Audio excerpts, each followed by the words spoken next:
I wasn't planning on doing this Q&A with my dog, but it's looking that way. Still experimenting with this lighting setup. I know it doesn't look great. I do actually have a big softbox there now, but it's kind of like casting a shadow over here. I'll fix it, I'll hone it in. I see so many great YouTube setups that have really awesome lighting, and I just kind of want to be on par with that, but it's going to take some purchasing, I think. So hi, welcome back to the channel. My name is Darren Corbett if you're new here, and to be honest, there's a lot of new people here. Ever since putting out my Fujifilm POV, I've had quite a few extra subscribers. So yeah, thank you, welcome to you all, and I hope that you enjoy the content and you're here to stay. I mean, you don't have to stay, you know. Why do I do this? Back in December, I asked people of Instagram and a little bit of YouTube to send in their questions so I could do a street photography Q&A. So that's what I thought I would do today, as it's a nice Saturday day. It's raining outside, it's a bit miserable, so I thought, why not finally film this video, since I've been saying I'm going to do it since December. So I got loads of really good questions over on Instagram, so I've kind of saved them onto my phone and we're just going to go through them together, and it's just going to be a relaxing little Q&A with this guy apparently. So the first question is, what city would you like to spend a day doing street photography? I've actually been thinking about this a whole lot, and I think that's because of COVID and the fact that we can't travel anywhere. It's kind of been making me think about where would I like to go if I could. If we were speaking just the UK, I'd definitely want to go to London. I've been to London a few times, not as much as I'd like, and I definitely haven't been there since I've been a photographer. And I think it would be an incredible place for street photography. If we're talking out of the UK, definitely New York City, 100%. I always look at POV street photography videos there, and they just look incredible. So many characters, so many things to capture, even like the buildings and the architecture and everything. Also Chicago, since watching like Pierre, his videos in Chicago look really amazing too. Yeah, just kind of somewhere like that. But yeah, there's so many places I'd love to visit, especially since COVID happened and we haven't been able to. Let me know if there's any places that you've been dreaming of to go and take street photography, and maybe you'll give me some new ideas and maybe one day I'll go. Next question, this comes from David Lopez, what a legend. If you don't know David Lopez, he's a fellow YouTuber and he's very big on Instagram. I'll put up his handles right now. He's become a really good friend of mine actually. I remember when he messaged me first, I was like, wow, this guy's messaging me, because I've been following him for a while. So yeah, really awesome guy. He said, what inspired you to try street photography? I genuinely think it was just watching other people on YouTube do the same. So for example, North Borders, 7th Era, I watched a lot of their POV street photographies, and then that kind of opened that genre up for me, and then I found, you know, like Pierre and just so many others, and I just knew that that's actually some content that I could create myself. So I went out a couple times, you know, without filming, without the intention of a YouTube channel first, and I really enjoyed it. So I definitely took inspiration from other YouTubers and photographers, and after a few times of trying it, I was just like, this is so fun. I'm gonna buy a DJI Osmo Action and go out and film my own ones. And then ever since all the positive responses and everything, I've just really enjoyed it. Do you ever get people who are aggressive when you take their photo? I haven't yet, so hopefully I won't, knock on wood. I think, yeah, that's wood.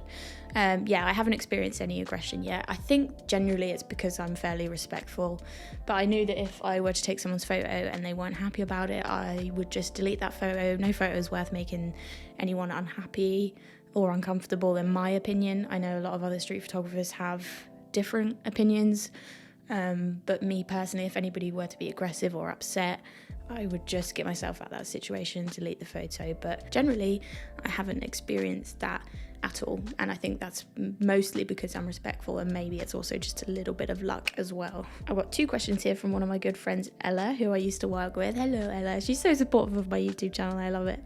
The first question is, any advice on how to get the confidence to go out and shoot? So with street photography, I would just say, just go out and do it. I know that's probably what you expected me to say, but it is. I think just the more you go out and do something, the less daunting it becomes. And then, you know, you might even surprise yourself and go out and enjoy it straight away, and you'll just be like, yeah, why haven't I been doing this sooner? But I guess don't be discouraged if you go out once and not capture anything. Don't let that stop you from going out again. And then her second question is, do you normally have a plan of what you want to achieve for your street shoot? No, I don't. I know that I want to go out and capture photos, but the whole point of street photography, I suppose, is to just go out and capture what you see. Obviously, I go out and I hope that I'm going to get some really nice shots telling a story, or it's so sleepy. You know, I hope that I'm going to capture certain things, but I don't go out and, you know, say to myself, I want to capture this in particular. I want to experiment with going out with prompts that I give myself or that I get given, and see if that would kind of change the way I shoot. That's also something I want to possibly introduce as a YouTube series, just going out with one prompt, such as macro or reflection, and kind of shooting to that brief. But yeah, generally I don't have a plan. What do you look for in a composition? Do you have a go-to? I guess what I look for in compositions, a lot of the time I look for a frame within a frame. I can put some examples up. So it could be framing within a doorway, or framing in bars or something like that. So that's kind of some things I look for. If I see like something that would look good if someone walked in front of it or stood a certain way, and then I'll kind of wait there and see if I get that shot. But generally I think with street photography, you just see compositions, and say you do see a scenario that you really like two people interacting, for example, you can kind of walk around, try and get a different perspective. What I like to do is I like to shoot through things, so put something in the foreground to give a little bit of depth and focus to the main subject. But I like to look at angles. My friend Stephen introduced me to the nature of triangles, so I took a photo in response to that, which I'll put up now. Just for example, there's angles pointing to the character in the scene. And yeah, I guess generally I don't have a go-to composition. I just want to capture what's in front of me as I see it, and maybe just approach things from a different angle if I can, just to see things from a different perspective. Do you feel nervous just taking photos of people? Do you ever ask them if you can take a picture? I used to get a lot more nervous than I get now, but as I said previously, I feel like I stay pretty respectful to people, so I don't have to ask, because I feel like I'm keeping a safe distance from them, not just with COVID, just in general. But thank you. But if I want to get, you know, a street portrait or something a little bit tighter, a bit closer, that could be potentially invading their personal space a little bit, then I definitely ask them. I just say, hey, I usually pay them a compliment, like, hey, wow, you look really cool. Would I be able to take a photo? Just explain what I'm doing. And generally they're happy to do it. But if they were ever to just say no, then that's fine. You just walk away and find another subject to shoot. Why did you go with the Canon 85? Yeah, so if you haven't seen my previous videos, I used to own a Sigma 85mm 1.4 that I used to put on the Canon EOS R body, and then recently I sold that and instead bought the RF 85mm f2. And I haven't really spoken about it too much, I kind of went over it briefly, but the main reason I sold the Sigma is it was a fantastic lens, I have to say that. It was a really brilliant, sharp lens, but the main reason I sold it was because of the weight and the size, and the fact that I had to adapt it to the EOS R. Like, it was not only for street photography, it was really bulky and heavy and intimidating to people, but also for my commercial work, it was just a load to carry, and it just threw the weight off. And I love Sigma glass, but I wanted something more native to the RF mount. So obviously I looked at the RF 85 1.2, but you know, I definitely don't have that kind of money. So I looked at the 85 f2, and it also has macro capabilities. It's a hell of a lot lighter than the Sigma. Obviously I do lose the 1.4 aperture, and I only have f2 now, but I didn't really see that as much of an issue at the time, because although I used to shoot at 1.4 a lot, I started to feel like I was getting way too comfortable on it and relying on that to make a shot look impressive. I just thought, well, yeah, it will have a really blurry background, it will have all the bokeh, and then people will be really impressed by it. And I kind of wanted to get out of that headspace. I wanted a photo to be impressive in other aspects. So by selling the 1.4 and going to f2, I was forcing myself to get out of that habit and get a little bit more creative and less comfortable, like this guy trying to get as comfortable as he can. What is your go-to lens?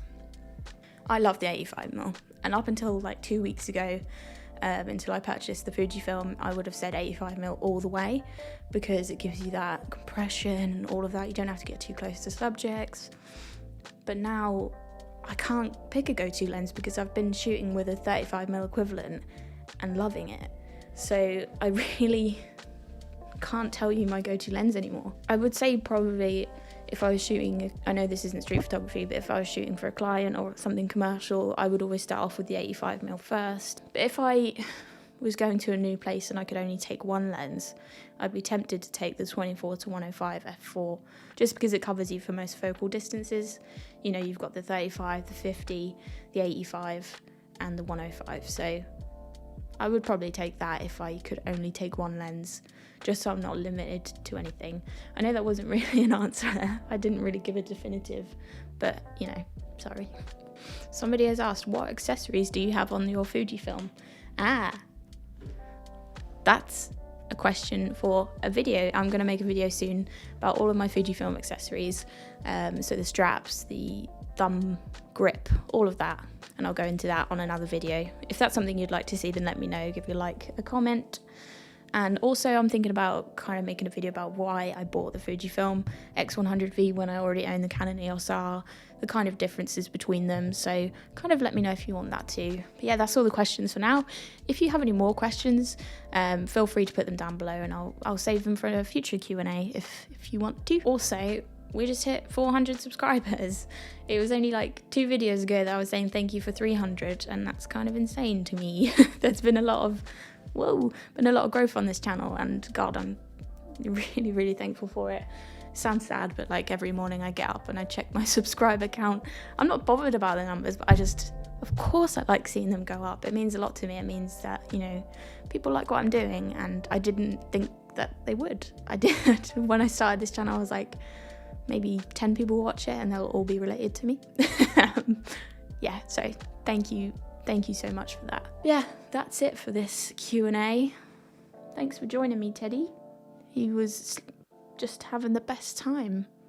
It's possibly snowing again tomorrow and for the whole week in the UK, so if that happens and there's like semi-blizzards going on outside, then there'll be a POV. But I'm not promising it, I'm just saying it would be cool, wouldn't it? It would be cool. Thank you for watching, and thanks again to all the new subscribers. Welcome to the channel, and I will see you soon with another video. Bye. Say bye, Teddy. Bye. Bye.